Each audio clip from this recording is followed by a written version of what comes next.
আসসালামু আলাইকুম সবাইকে। বিফ স্টেক তৈরি করব।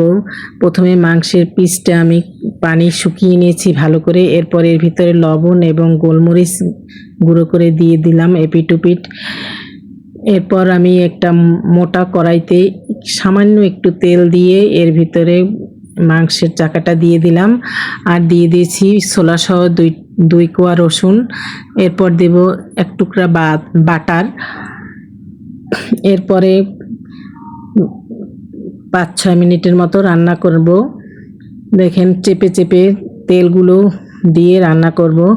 এই বিফ স্টেকটা আমি এই দ্বিতীয়বারের মতো রান্না করি। প্রথম আমি 2 টুকরা রান্না করেছিলাম দেশীয় পদ্ধতিতে ভিডিও দেখে, যে আদা রসুন সয়া সস সব কিছু দিয়ে, কিন্তু সেটা ভালো লাগেনি।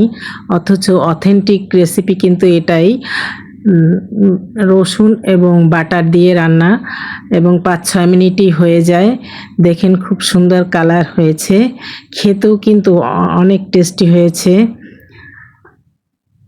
সেদিন যে দেশীয় পদ্ধতিতে রান্না করেছি সেটা ভালো লাগেনি।